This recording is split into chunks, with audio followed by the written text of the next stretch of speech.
Hello, everyone. It is the Prophet Michael David, aka Aries, and today we're going to talk about limbo. All right, first, define my terms. What do I mean by limbo? Most people think limbo is a bad thing. Limbo is actually a really good thing. During the course of the universe, there are certain prophets that are known as seem prophets that segue their people, God's people, from one age of the universe into another. And if they do it well, which most don't, but if they do it well, they can finish early and give God some time and the angel of the Lord to do some old fashioned creation stuff. And that's exactly what I did. Quickly recapping my last day's video that was named Easter Sunday 2021 because it was April 4th, Easter Sunday 2021, the day portion from when I woke up until 3:03. And that was because, as I described at the end of the day, I sent my email to those mathematicians at exactly 3 o'clock Eastern Standard Time, 3 p.m. Eastern Standard Time. And then God gave me the big bear hug and distracted me for a few minutes. And I know I got down in the dirt on my knees and on the Axis Monday, even though I didn't know it at that time. I wrote the name David, the name of my father, and I said, and thus the age of Aquarius ended. Welcome to the age of Azrael. Now I will elaborate. I'm trying to do this in the most logical way I can and not ramble, but like this is the craziest story you'll ever hear. It's gonna be so good that you'll be like, if this guy isn't who he says, why didn't he just turn this into a screenplay or a show? Because it would be captivating. So, in that light, here we go. I did not realize in that moment, right after I signed the name David in the dirt, but I had ended a super age of humanity, and it goes back 26,000 years, 24 to 26,000 years. I know that varies by 2,000 years, but 26,000 years has a lot to do with God, and it's the precession. The exact prophetic wording was the last time the stars were in this position, which is roughly 26,000 years.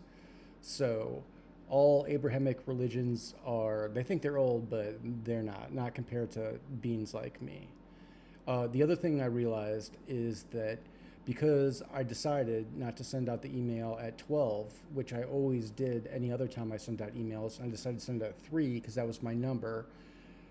I realized shortly later on, which I'll tell you here in a few minutes, that I wasn't reborn as Aries at that moment, but I would be reborn an instant after midnight, which left from 3:03 till midnight, left 8 hours and 57 minutes before I would be reborn as Aries. And in this way, I gave the Lord and the angel of the Lord 8 hours and 57 minutes, almost 9 hours of unfettered creation. It was pure limbo. They could do whatever they wanted. I had completed all the prophecy for Aquarius and started a new age called Azrael. And the reason why it's called Azrael is because that's the name of the angel of the Lord. No longer can humans say that they don't know who they're going to after they die. You all know now and everything. That's why the age is named after her. It's not named after me. It's not the age of Aries. Why? Well, even if the white supremacists hadn't corrupted that name, which they did, but even if they hadn't, which they did, but even if they hadn't, which they did, calling yourselves Aryans is stupid. It makes us sound like a bunch of birds. We might as well call ourselves the planet of the chicken heads if we're going to do that. Azraelians is really cool. It even has aliens in it.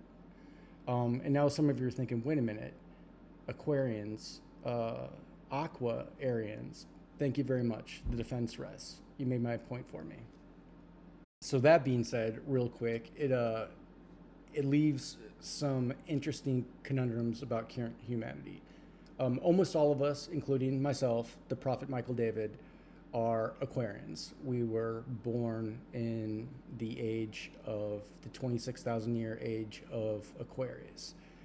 But Also, myself as Aries, being the first, being born an instant after midnight on April 5th. You can't be born any sooner than that. So I am the first. But any babies born on April 5th or later in humanity are not Aquarians, they're Azraelians. So, and even weirder is that there are some babies that were born between 3:04 p.m. Eastern Standard Time, Easter Sunday, and 11:59 p.m. Easter Sunday. That while they do have their own normal zodiacs, Western, they're going to be Aries, and Chinese zodiac, they're going to be metal oxes, but they don't have a super cycle zodiac. They're neither Aquarians nor Azraelians. So it doesn't make them evil or anything, just makes them some of the most unique human beings ever to walk the earth. All right, this video isn't exactly linear in time. I'm just trying to be as complete and logical about it. But now I'm going to describe exactly what happened after I signed the name in the dirt at 3:03, and then it was kind of like it was over.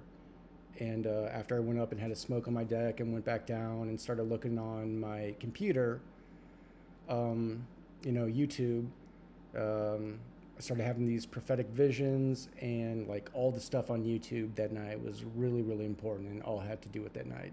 April 4th, 2021 was a really weird night. If it was that weird to you guys, congratulations. You can pick up on some stuff because, yeah, the universe ended, then started again. Okay, one last little explanation for some context here.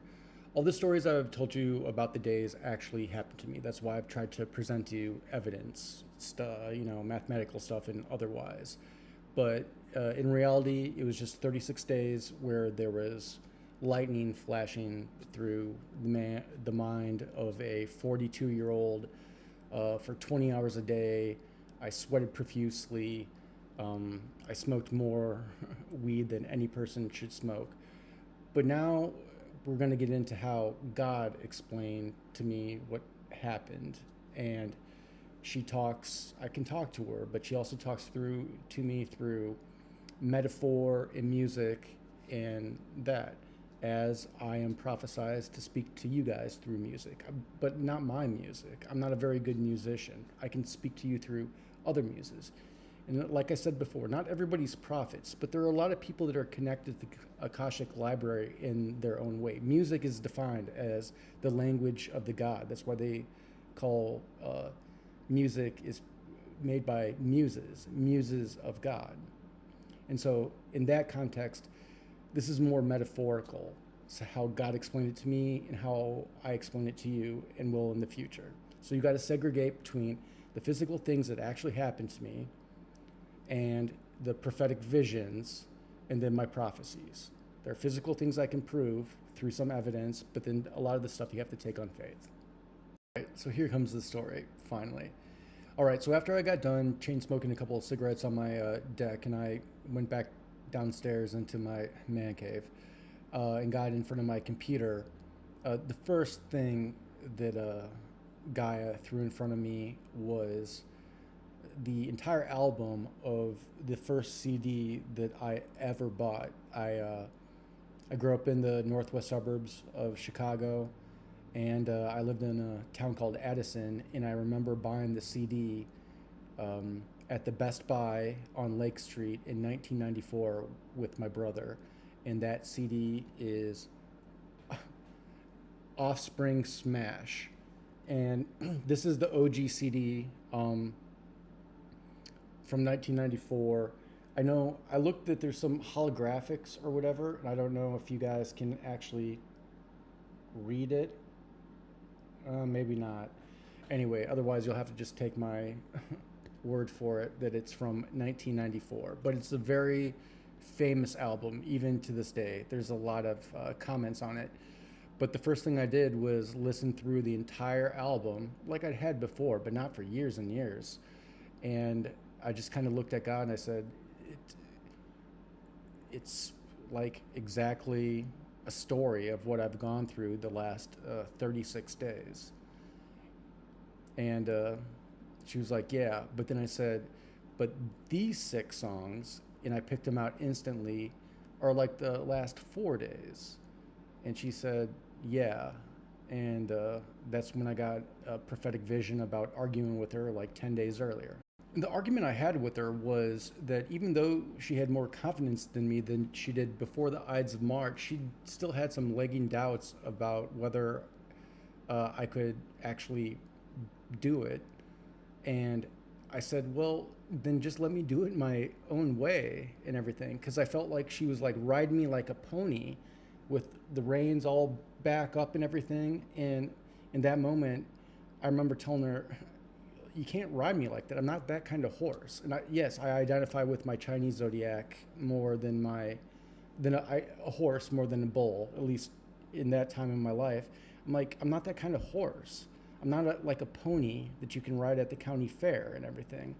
I told her, if you get off my back and just tell me where you want to go, I will pull you anywhere, like a chariot or a skier or whatever. And that's when she actually did that. And she just looked at me and said, I did not realize what you are.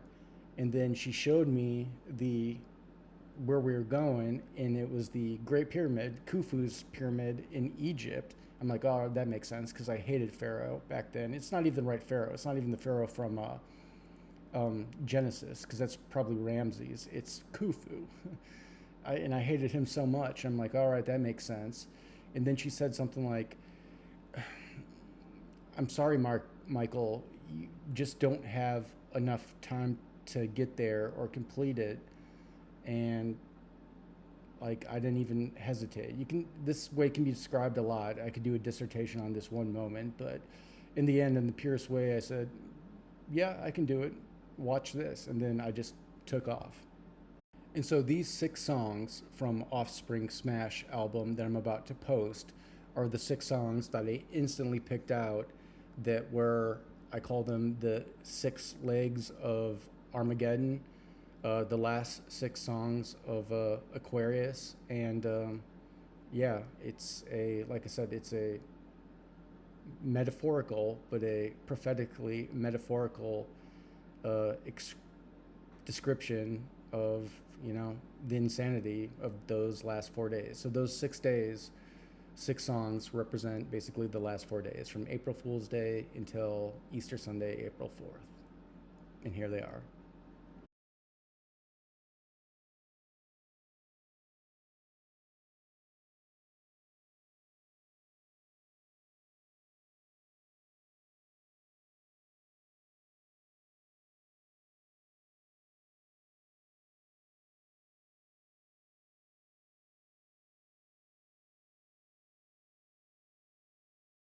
Just a little side note, because I envision you all are going to talk about these songs a lot. We will talk about these songs a lot, but um, when I got to that last one for the first time, when it's called "Not the One," um, all I did was look at God and I said, "Are you kidding me?" At the end, all the adversary had was for me to doubt myself was a bunch of fucking wordplay, and God was just like, "Oh, great, your job, man. What do you want me to say?" It's much more layered than that, the name of the song and everything, but she wants me to tell you that because that's exactly what I said to her at the time. All right, now we're going to do the last 2 songs, and then I'll probably end it here because I'm already over 12 minutes. I want to do a longer video, but I don't think so. So, context for this, as I've said before, I'm soulbound to Tupac. This is not when I became soulbound to Tupac. That doesn't happen until a year later. But this is the first time I'm really introduced to Tupac. I had heard about Tupac before. I lived in the Midwest. Honestly, we were more influenced by the East Coast than the West Coast. So I knew of Tupac. I knew he died in 1996. But that night, right after Not the One, because the Offspring is also from the 90s, magically this song popped up. And I instantly knew that it was the 7th song and it was the first song of Limbo. I used to say this was the first song of Azrael, but no, Azrael didn't start that night, only the day after. So these next 2 songs are songs of Limbo. And here's the first one.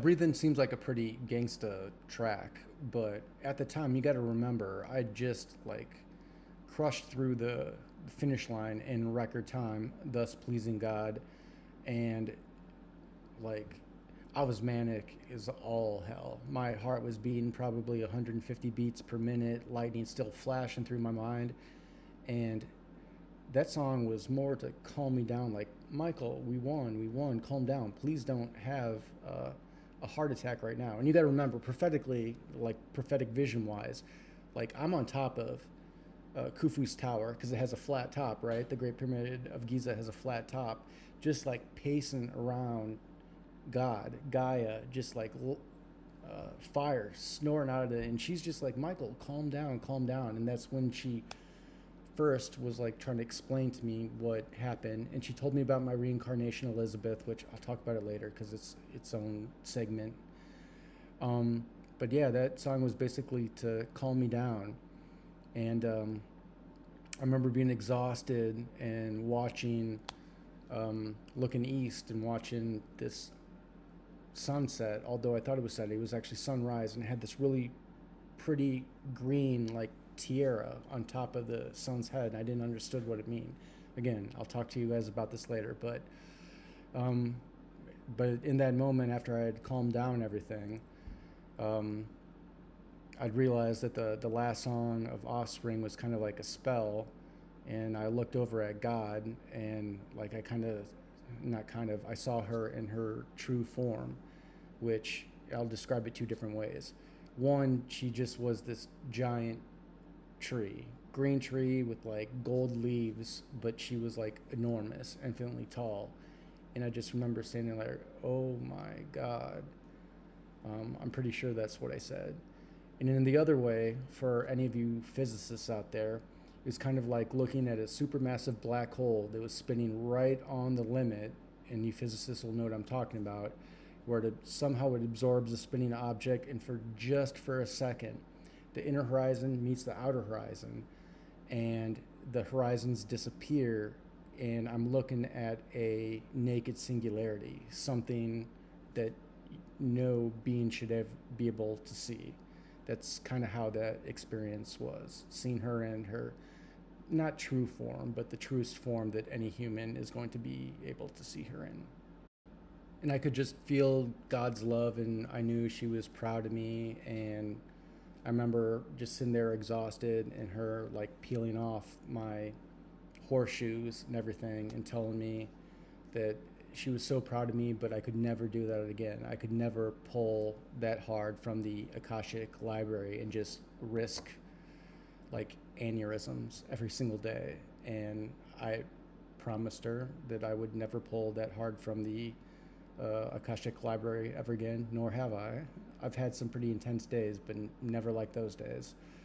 And then I looked back at the computer screen, and on YouTube, I saw the last song, and I knew it was the eighth song and the last one of the night, and here it is.